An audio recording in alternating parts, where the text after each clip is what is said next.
जीवमजीवं दभं जिणवरवसवेण दिट्ठं देविन्दविन्दवन्दं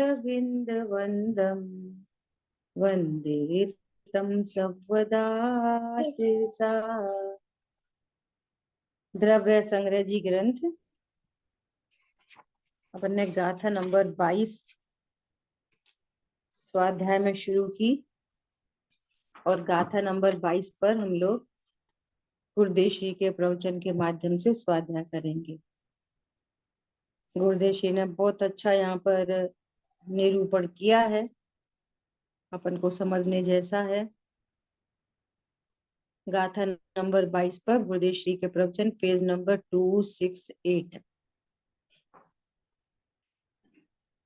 अब निश्चय काल के रहने का क्षेत्र तथा संख्या का प्रतिपादन करते हैं। निश्चय काल मतलब काल अणु है ना, वास्तविक काल। निश्चय मतलब वास्तविक काल, यथार्थ काल है ना। लोकाकाश के एक एक प्रदेश पर रत्नों की राशि की भांति भिन्न भिन्न रूप से एक एक काल अणु स्थित है और वे असंख्य हैं। अभी चर्चा अपनी आगे आएगी। अस्थि काय से देखेंगे, 6 द्रव्यों को अस्थि काय से, है ना।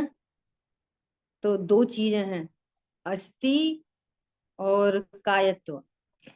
काल अणु ये अस्थि तो है इनकी, लेकिन इनमें कायत्व नहीं है। कायत्व नहीं है मतलब एक प्रदेशी है, वो एक काल अणु दूसरे काल अणु में मिलकर द्वि प्रदेशी, 3 प्रदेशी ऐसे स्कंद नहीं बनाते। लेकिन एक शुद्ध पुद्गल परमाणु अन्य अन्य पुद्गल परमाणु से मिलकर 2 अणुक, त्रिअणुक, संख्य अणुक, असंख्य अणुक, अनंत अणुक ऐसा बनाते हैं। तो फिर उनको व्यवहार से कायत्व सिद्ध हो जाता है। लेकिन काल अणु को कायत्व सिद्ध नहीं होता, क्योंकि वे भिन्न भिन्न रूप से एक एक कालाणु स्थित है, इसलिए वे संख्या में असंख्य हैं। क्योंकि लोकाकाश असंख्य प्रदेशी होने से हर प्रदेश पर एक कालाणु अवस्थित है रत्न राशि की तरह, इसलिए वे संख्या में असंख्य हो गए। कितने असंख्य कि लोक प्रमाण असंख्य। जितने असंख्य भी बहुत प्रकार का है, असंख्य प्रकार का। कितना असंख्य, असंख्य कितने प्रकार का है, असंख्य प्रकार का है ना। तो कितने असंख्य कि लोकाकाश प्रमाण असंख्य। जैसे किसी ने पूछा कि वो आपके घर से कितनी चीनी लेके गए, तो अब नंबर कैसे बताएं चीनी, एक एक दाना गिन के। तो कहेंगे 1 कटोरी प्रमाण, जितनी कटोरी में आती है उतनी चीनी। समझ आ गई बात। ऐसे वो एक एक दाना गिन नहीं सकते, तो कहेंगे 1 कटोरी प्रमाण। ऐसी लोकाकाश प्रमाण कितने असंख्य हैं कालाणु। लोकाकाश में जितने प्रदेश हैं उतने प्रमाण, ये असंख्य है। असंख्य प्रदेश है। हाँ, असंख्य प्रदेश ही नहीं, संख्या में असंख्य, नंबर ऑफ कालाणु। आकाश में असंख्य प्रदेश है ऐसा। ऐसा बराबर। लोकाकाश के एक प्रदेश पर एक ही कालाणु रहता है तथा एक प्रदेश से दूसरे प्रदेश में नहीं जाता। रत्नों के ढेर में जिस प्रकार रत्न अलग अलग रहते हैं, उसी प्रकार लोकाकाश के असंख्य प्रदेशों में असंख्य कालाणु अलग अलग ही रहते हैं, भिन्न भिन्न रूप से अवस्थित हैं। अब वापस उसी बात को दोहरा रहे हैं कि वाच्य पदार्थ के अभाव में वाचक शब्द नहीं होता, इसलिए कालवाचक शब्द होने पर उसका वाच्य पदार्थ काल द्रव्य भी होना चाहिए।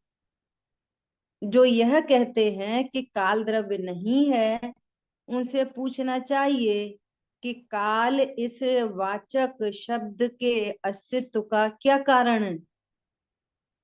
फिर काल क्यों कहते हैं यदि काल नामक कोई द्रव्य नहीं है तो? बहुत। ऐसा ऐसे गुणवाचक शब्द के होने पर भी यदि उसका वाच्य गुण पदार्थ नहीं माना जाए तो गुण इस वाचक शब्द का अस्तित्व भी निरर्थक हो जाएगा। अतः गुण इस वाचक शब्द के होने पर वाच्य पदार्थ गुण भी अवश्य होता ही है। देखो, भाषाएं बहुत हो सकती हैं।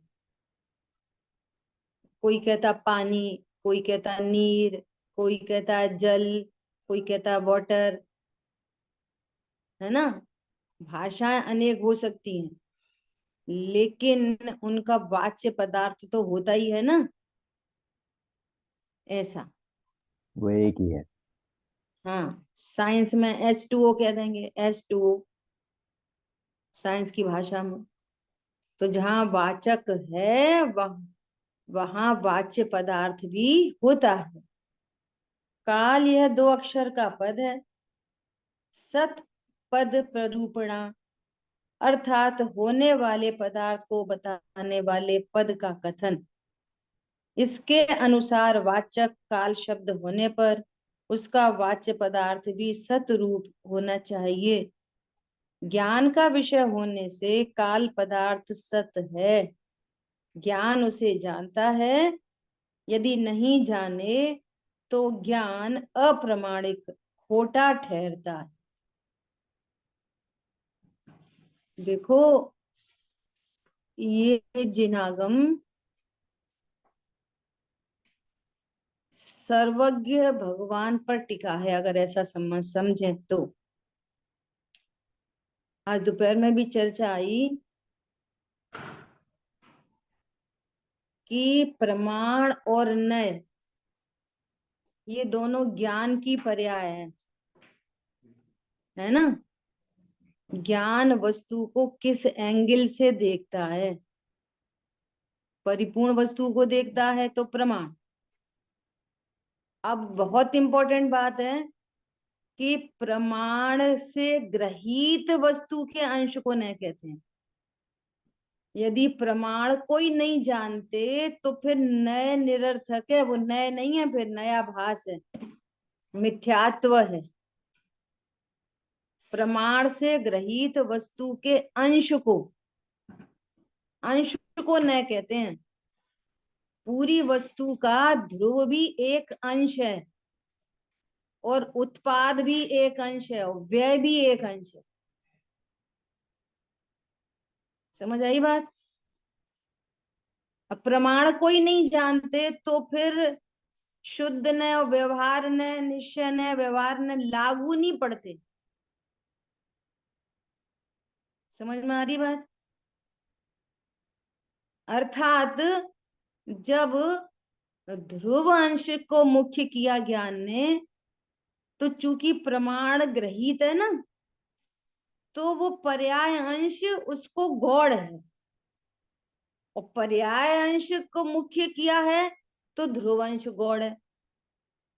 और अज्ञानी के ज्ञान में पर्याय अंश मुख्य नहीं है, वही सबका सब कुछ वही का वही है, और ध्रुव अंश का पता नहीं है, इसलिए वो उसका व्यवहार नहीं कहलाता, वो मिथ्यात्व कहलाता। अब कोई ऐसा कहेगा कि हम आत्मा को कहाँ जानते, हम प्रमाण को कहाँ जानते, तो हमारे ज्ञान में तो नए लगेंगे ही नहीं।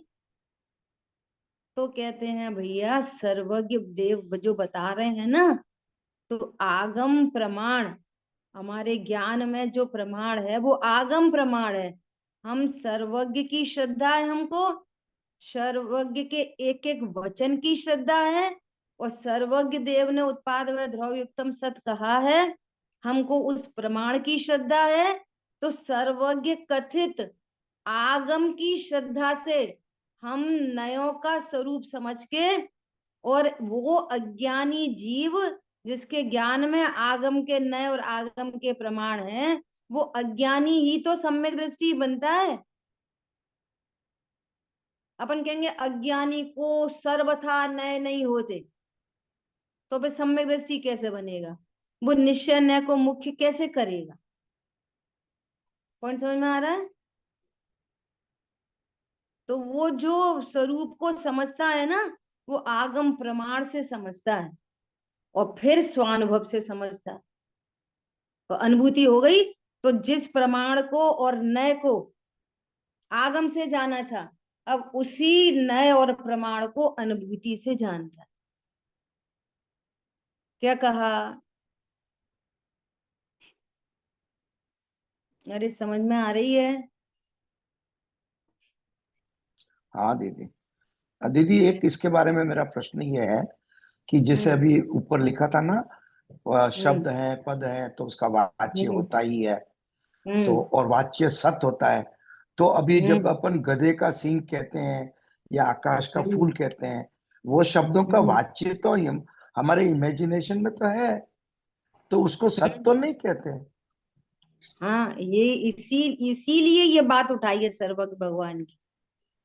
सर्वज्ञ देव की बात इसीलिए उठाई है कि ये अज्ञानी जो सत है उसको असत समझता है, और असत को सत समझता है। उसकी समझ तो ऐसी है, वो गधे के सींग देख लेता है, कल्पना लोक में आकाश में पुष्प देख लेता है, और जो काल द्रव्य है उसको जो देखता ही नहीं, वो है ही नहीं, ऐसा देखता है अज्ञानी।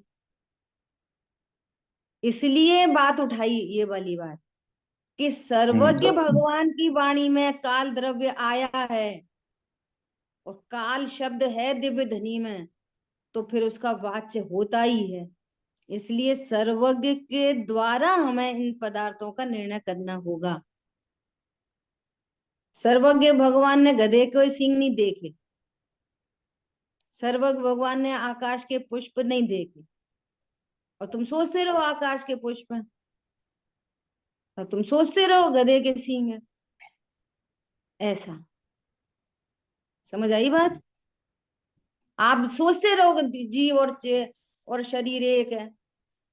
भगवान कह रहे हैं कि जीव ने आज तक शरीर को स्पर्श नहीं किया है, और हम तो ये कहते हैं कि हमने कपड़े को स्पर्श किया है।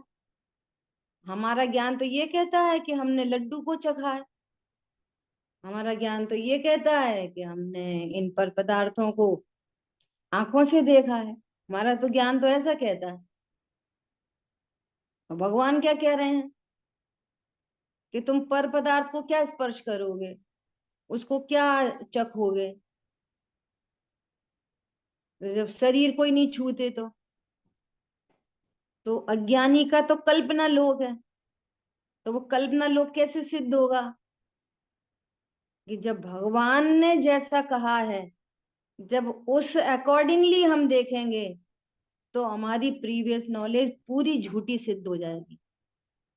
और भगवान जो कह रहे हैं उस पर डॉट टू डॉट श्रद्धान होना, डॉट टू डॉट। हमको समझ में नहीं आ रही वो अलग बात है, तो हम समझने का प्रयास करेंगे, भगवान की वाणी पर क्वेश्चन मार्क नहीं लगाएंगे। समझ में नहीं आती तो वो कोई बात नहीं, तो समझ को सच्ची करना है, न कि भगवान पे क्वेश्चन मार्क लगाना। और भगवान पे क्वेश्चन मार्क लगाना है तो इसका मतलब सीधा सीधा इसलिए बोलते हैं पहले ग्रहित मिथ्यात्व टूटना चाहिए, तब अग्रहित टूटेगा। इसलिए सबसे पहले देव की श्रद्धा चाहिए कि ये वीतरागी हैं और सर्वज्ञ हैं, इनकी ध्वनि में जो कुछ भी ध्वनित होगा वो परम सत्य है। क्योंकि सर्वज्ञ है ना, सर्व के ज्ञाता प्लस वीतरागी। राग द्वेष बस कुछ कहेंगे नहीं, और अब अल्पज्ञता है नहीं, सो कुछ झूठा कहेंगे नहीं। जो भी कुछ ध्वनि में आएगा वो परम सत्य आएगा। हमें नहीं समझ में आ रही, कोई बात नहीं, नहीं समझ में आ रही, लेकिन वो होता ही नहीं, ऐसा नहीं। दिखता तो हमें बहुत कुछ नहीं है। हमारे माता के माता के माता की माता की माता हमने नहीं देखी, पर श्रद्धा है कि नहीं। यदि मेरी माँ है तो उसकी माँ, फिर उसकी भी माँ, और उसकी भी माँ, और उसकी भी माँ होनी ही चाहिए, होनी ही चाहिए। निमित्त नैमित्तिक संबंध की हम सुबह दोपहर क्लास में बहुत चर्चा चल रही है, बहुत, जितनी डेप्थ हो सकती है निमित्त नैमित्तिक संबंध की। हमको दिखता क्या है, इसकी इसकी वजह से ये हुआ, उसकी वजह से वो हुआ, उसकी वजह से ये हुआ। वो कह रहे हैं कि दो द्रव्यों के बीच में अत्यंत अभाव है, तो एक के कारण दूसरे का होगा कैसे। दोनों के बीच में वज्र की दीवार है, फिर होगा कैसे, होगा कैसे। एक द्रव्य दूसरे द्रव्य का में के बीच में उत्पाद्य उत्पादक संबंध नहीं है। अब अपने ज्ञान को वहां तक लेके जाना, ये बात है। और दिव्य ध्वनि में जितने भी दूसरे बातें आई, तो वो व्यवहार न से आई। व्यवहार न, तो व्यवहार न कब लागू पड़ेगा, जब परमार्थ को जानते हैं, प्रमाण को जानते हैं, तो व्यवहार न लागू पड़ेगा। और फिर वो व्यवहार न के वचन, सद्भूत व्यवहार न, असद्भूत व्यवहार न, उपचरित अनुपचरित, वे सब लागू पड़ेंगे। भगवान से पूछेंगे कि हे प्रभु, महावीर भगवान का जीव पहले कौन था, तो वह पार्शनाथ भगवान की धुनी में आएगा कि वो पहले मारीची था, आदिनाथ का पुत्र था, वो पौत्र था। तो अब ये सब व्यवहारने के वचन से दिव्य ध्वनि खिल रही है। देखो ये भी कितनी गजब की बात है, बहुत इंपॉर्टेंट बात आ गई बोलते बोलते। क्या बात आ गई कि भगवान के ज्ञान में कोई नए नहीं है, शांतनु। क्यों? केवल ज्ञान में नए होते ही नहीं, लेकिन उनकी ध्वनि नयों से निबद्ध है। क्या बोला?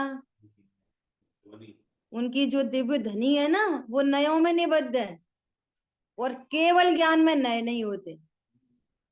ये गजब की बात है। ठीक है, तो अभी क्या कह रहे हैं, ज्ञान का विषय होने से, देखो वो सत्य क्यों है, सत्य की हमारे ज्ञान का विषय नहीं है, इसलिए हम उसको असत कह रहे हैं। लेकिन केवल ज्ञान का विषय है ना, इसलिए वो पदार्थ सत्य है। बात भगवान की है, भगवान देख रहे हैं ना लोक लोक को। ज्ञान का विषय होने से काल पदार्थ सत्य है, इसलिए वो सत्य है। ज्ञान उसे जानता है, यदि नहीं जाने तो ज्ञान अप्रामाणिक खोटा ठहरता है। केवल ज्ञान खोटा ठहर जाएगा। कोई केवल ज्ञानी ने अच्छा, ये जो 6 द्रव्यों के समूह को विश्व कहते हैं, ये कौन से तीर्थंकर ने कहा, बोलो? महावीर भगवान ने कहा कि आदमी आदिनाथ भगवान ने? किसने बताया? करके यही बात है। सब ज्ञानियों हाँ, की। बोलो, अनादि से तीर्थंकर कहते हुए चले आ रहे हैं, अनादि से। कैसे पता, कैसे पता अनादि से किसी ने कहा कि नहीं कहा? तो एक तीर्थंकर भगवान के ज्ञान में अन्य तीर्थंकर का ज्ञान भी झलकता है। हर तीर्थंकर के ज्ञान में, जितने अनंत तीर्थंकर हो चुके, उन सब के ज्ञान में क्या झलक रहा है? वो इनके ज्ञान में झलक रहा है, इनके ज्ञान में झलक रहा है, दूसरे के ज्ञान में भी झलक रहा है। सर्व के ज्ञाता है ना, तीनों काल के। त्रिकालवर्ती। तो फिर ये बीच में कहीं मिसिंग हो जाए तो फिर ये अप्रामाणिक सिद्ध हो जाएगा ज्ञान। ये कोई अभी नई, कोई महावीर भगवान के ज्ञान की उपज नहीं है। यदि ये महावीर भगवान के ज्ञान की उपज होती कि महावीर भगवान की दिव्य ध्वनि में ऐसा आया, तो पूर्व के तीर्थंकर अप्रामाणिक सिद्ध हो जाते। और यदि वे सही थे, पांच ही होते हैं, ये महावीर भगवान ने बोल दिया, तो महावीर भगवान अप्रामाणिक हो जाएंगे। आप सोचो कितनी आपत्ति आएगी। और ऐसा कभी होता नहीं। कितनी आपत्ति का विषय है ये। और समय से स्वीकार हो ही रहा है ना। अब ये अकेले समस्या इस बात की है कि तुम अकेले काल पर इतनी समस्या क्यों लगाते हो, जो कि समय के द्वारा तो व्यक्त हो रहा है। धर्म अधर्म आकाश में प्रॉब्लम क्यों नहीं है? धर्म अधर्म आकाश को स्वीकार करते हो, जिसका कुछ भी अता पता नहीं चलता हमको। काल द्रव्य का तो फिर समय के द्वारा पता चलता है। अपन हर समय समय से ही बात करते हैं, सुबह शाम दोपहर कल रात। पर दीदी ऐसा हमारे तो कालाणु प्रकट, अब वो प्रकट नहीं होता, हमारे ज्ञान का विषय नहीं बनता है।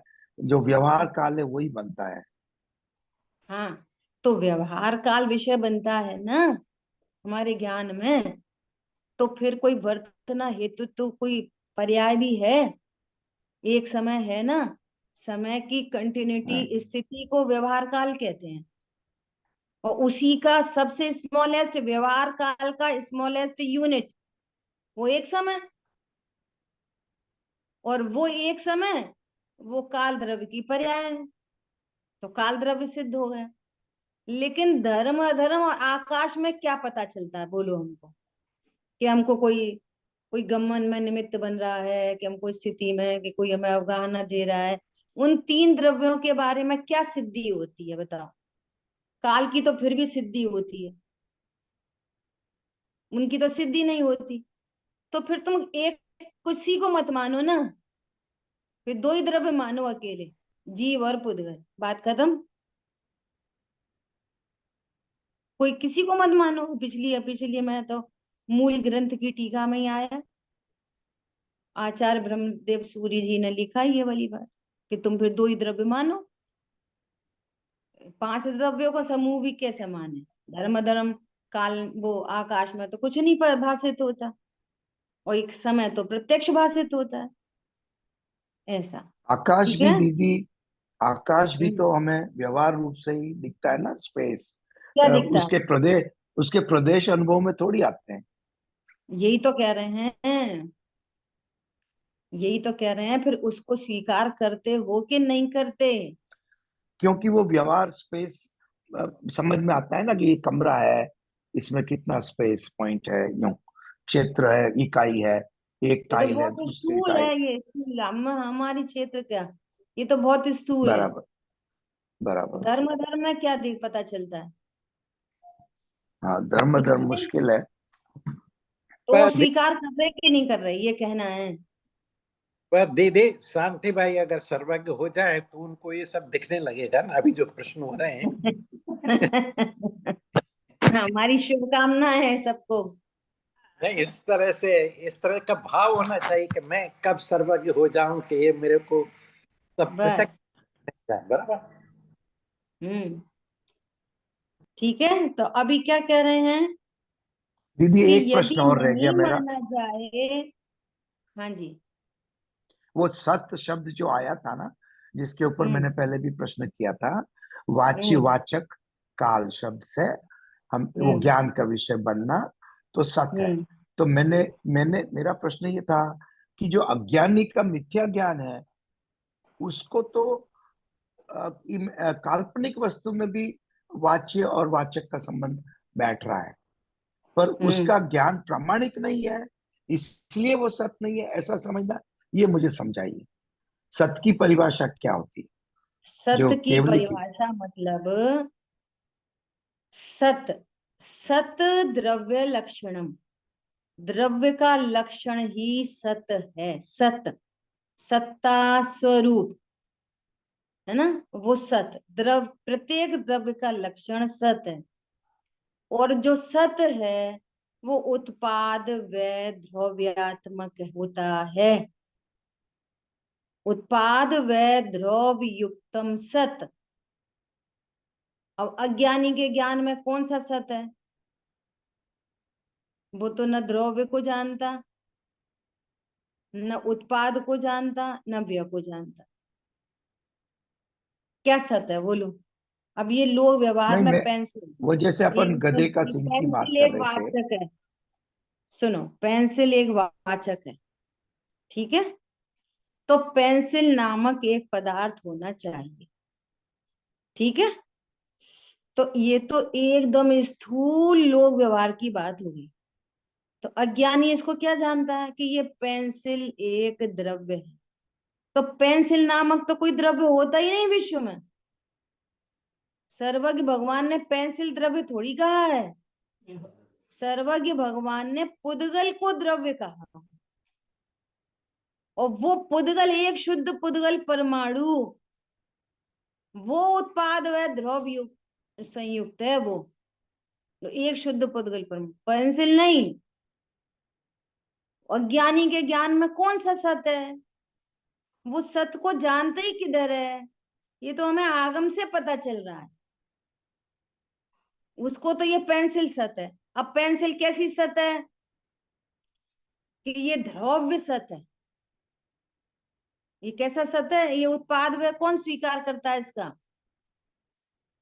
बोलो, कौन स्वीकार करता है इसका उत्पाद व? जो वस्तु है, पहली बात तो ये वस्तु नहीं है, ये खुद इट सेल्फ ये पर्याय है, अनंत पुद्गल परमाणुओं का स्कंध है ये। लेकिन अज्ञानी इसको क्या देखता है? एक परमानेंट सत स्वरूप वस्तु। और ये है, ये परमानेंट नहीं है, ये उत्पाद व रूप है। इसमें हर समय चेंज हो रहा है। तो अज्ञानी को क्या दिख रहा है? हम आगम से कहते हैं इसमें चेंज हो रहा है, इसलिए आगम का ज्ञान प्रमाणिक होता है। भगवान कह रहे हैं इसमें प्रति समय चेंज हो रहा है। और इसमें जो शुद्ध पुद्गल परमाणु है वो सत्ता स्वरूप वस्तु है। ऐसे अनंत पुद्गल परमाणु सत्ता स्वरूप है।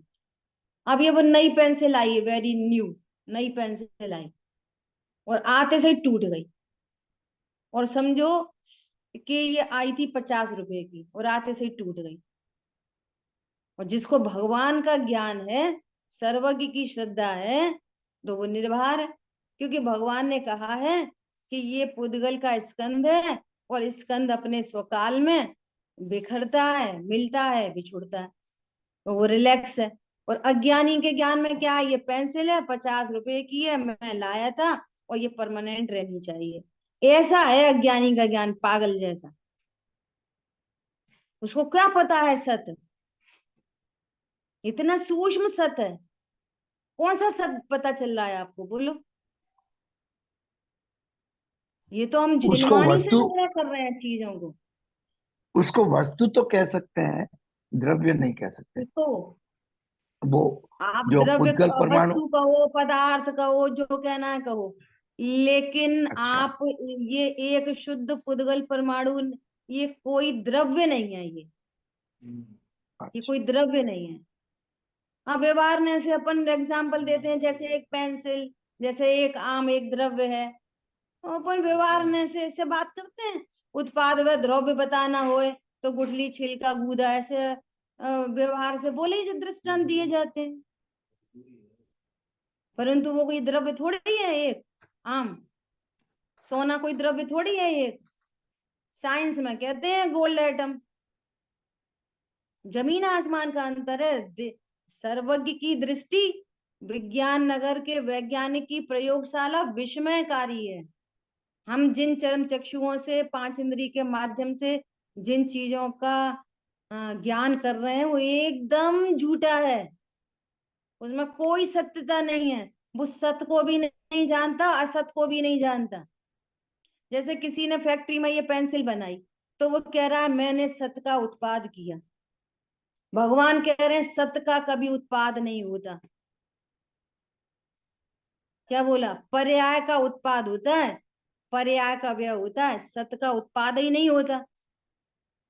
और हम कहते हैं कि हमने बनाई, हम फॉर्मेशन कर रहे हैं, हम फैक्ट्री चला रहे हैं, हमारे यहाँ प्रोडक्ट बन रहे हैं। क्या है अज्ञानी का ज्ञान? तो सिर्फ क्लेशकारी है अज्ञानी का ज्ञान।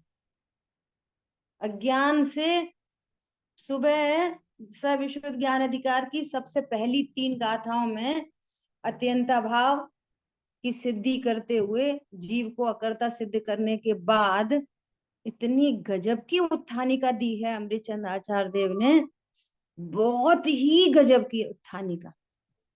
कह रहे हैं कि जब जीव अकर्ता सिद्ध होता है तो फिर उसे बंद क्यों होता है? ओ हो, ये अज्ञान की कोई गहन महिमा। कल्पना करो, सिद्ध भगवान को बंद होता है? बोलो नहीं होता। शांति भाई, सिद्ध भगवान को नहीं, बंद होता है? नहीं नहीं होता। होता। फिर हमको क्यों होता है?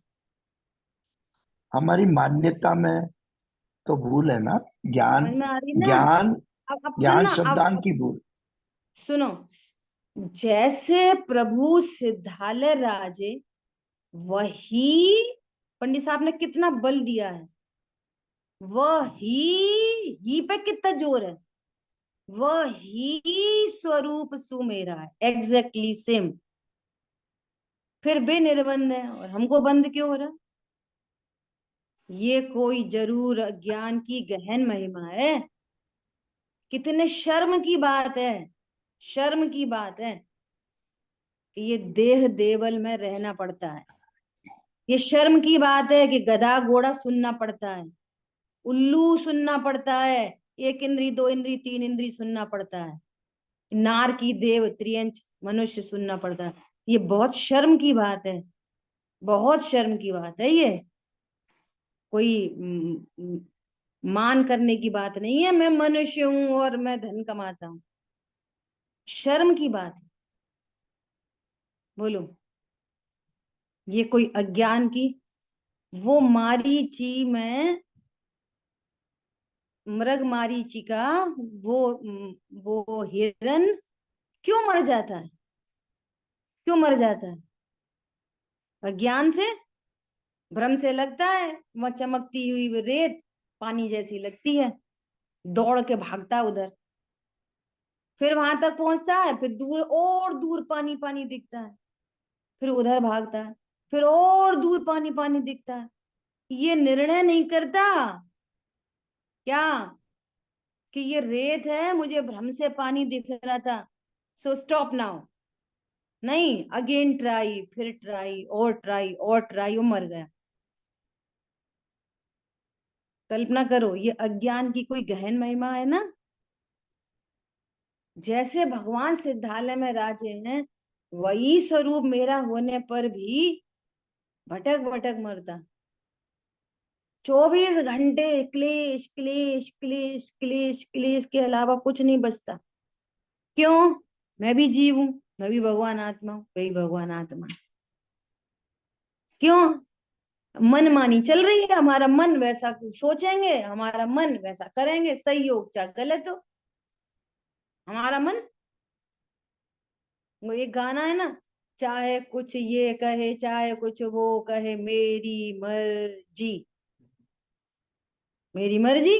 मैं अपने को मनुष्य जानू, स्त्री जानू, छोटा जानू, बड़ा जानू, गरीब जानू, करोड़पति जानू, मेरी मर्जी।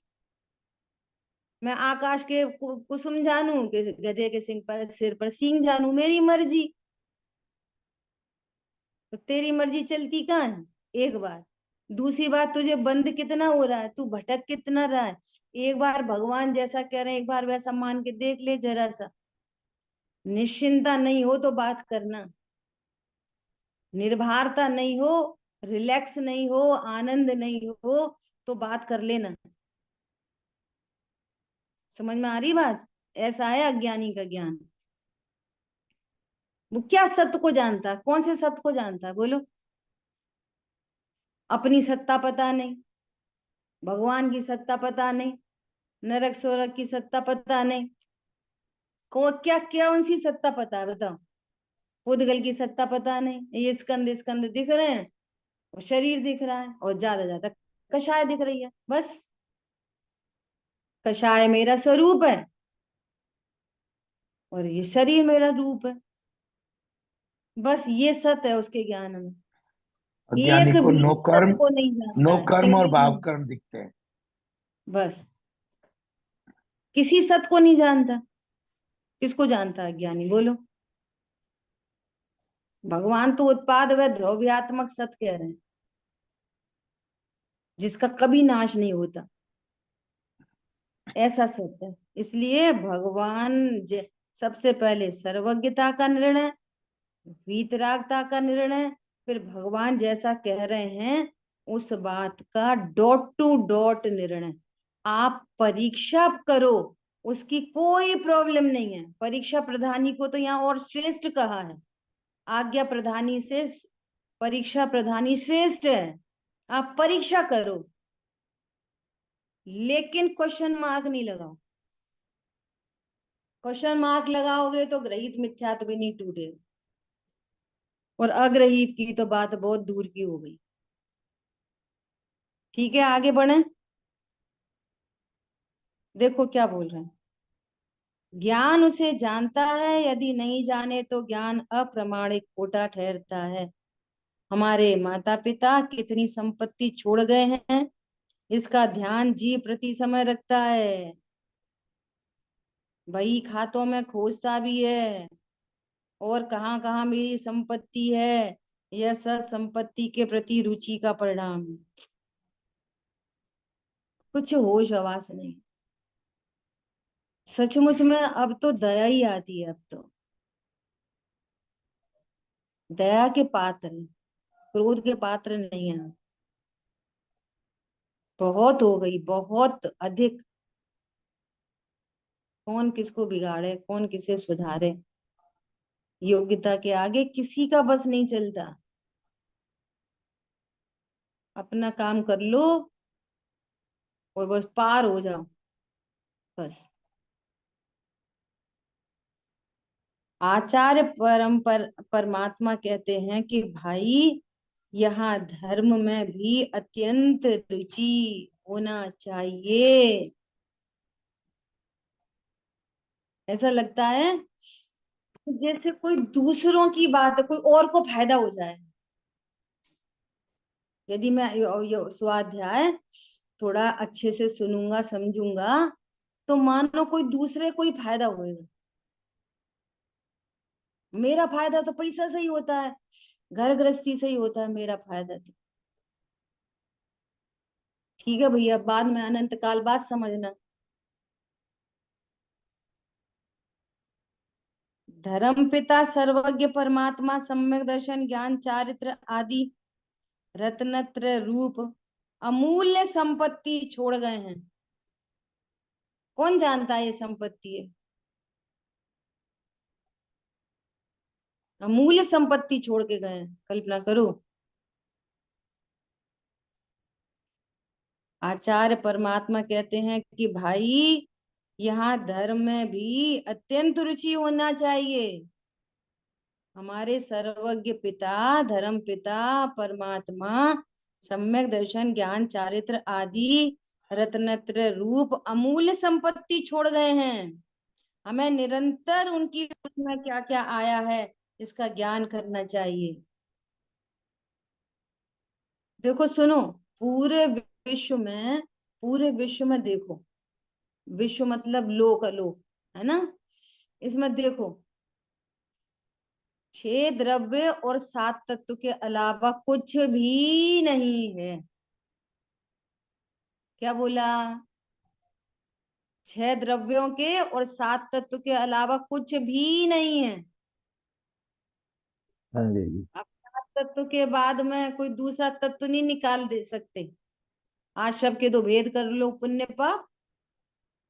बोलो इसके अलावा पूरी दुनिया में पांचों इंद्रिय के माध्यम से घुमा घुमा के देखो क्या दिखता है। 6 द्रव्य के अलावा कुछ 7वां द्रव्य निकाल के दिख, होता ही नहीं। 7 तत्व 9 पदार्थ के अलावा कुछ और निकाल के बताओ, इसके अलावा कुछ और दुनिया में है? अरे भाई साहब हम बहुत दुखी हैं, आश्रव तत्व है। और जहां दुख है वहां जीव तत्व है, गारंटी से। तो जीव अजीब सिद्ध हो गए। अच्छा, जब जब दुख है ना तो नियम से अजीब का पुद्गल का आश्रय, गारंटी। तो पुद्गल सिद्ध हो गया, अजीब कह लो, मैं धर्म अधर्म आकाश काल गर्वित कर लो। बस हम तो बहुत सुखी हैं, स्वभाव के आश्रय से सुखी हैं। संवत सिद्ध होता है, पूर्णता हुई, मोक्ष, पूर्ण शुद्धता प्रकट हुई, मोक्ष तत्व सिद्ध होता है। बदलाव इसके अलावा और दुनिया में जरा नजर दौड़ा के देखो, ज्ञान को दौड़ाओ। अच्छा बताओ इसके अलावा क्या क्या मिलेगा आपको? 6 द्रव्य 7 तत्व के अलावा और क्या है इस पूरी दुनिया में? एक चीज ढूंढ के बताओ, एक सत्य ढूंढ के बताओ। सबके लिए होमवर्क है, बोलो। फिर वो जो बताएगा ना इनके अलावा कुछ एक एक भी द्रव्य या तत्व, उसी के लिए अलग से मंदिर बनवा देंगे। वो सब होता ही नहीं। बताओ, सिद्ध करके बताओ एक भी। कोई सा दूसरा द्रव्य निकल के आ जाए कि तत्व निकल के आ जाए, भगवान से कुछ छूट गया हो तो। कुछ है ही नहीं दुनिया में इसके अलावा। इसलिए इसलिए उनकी वाणी में क्या क्या आया है इसका ज्ञान करना चाहिए। जो नयों की चर्चा है ना, अध्यात्म के नयापन ने पढ़े, क्या पढ़े? अध्यात्म के नए, निश्चय ने, व्यवहार ने। अब 4 व्यवहार ने में पूरी दुनिया आ गई। क्या बोला? 4 प्रकार के व्यवहार ने में पूरी दुनिया आ गई, उसके अलावा कुछ है ही नहीं। ऐसी बात है, इसलिए उनकी वाणी में क्या क्या आया है इसका ज्ञान करना चाहिए। पर पदार्थों से और विकारी भावों से रहित अपनी आत्मा की श्रद्धा, ज्ञान और रमणता पूर्वक, रमणता मतलब आनंद पूर्वक, निश्चिंता पूर्वक केवल ज्ञान होता है। तत्पश्चात मोक्ष होता है। भगवान भी इसी प्रकार मुक्त हुए हैं। संपूर्ण लोकालोक को युगपद स्पष्ट जानने वाले केवली भगवान की वाणी में आया है कि द्रव्य जाति अपेक्षा 6 हैं, जितने हैं उतने ही जाने तो ज्ञान सत्य हो, तुम्हारा भी ज्ञान सत्य हो जाए। ठीक है, शेष चर्चा आगे करेंगे। जिन वाणी के ज्ञान से सूझे लोकालोक, तो वाणी मस्तक नम सदा देतु हूँ दो। बोलिए द्वाशांगमयी जनवाणी माता की जय। जय हो। जय हो। जय जिनेन्द्र।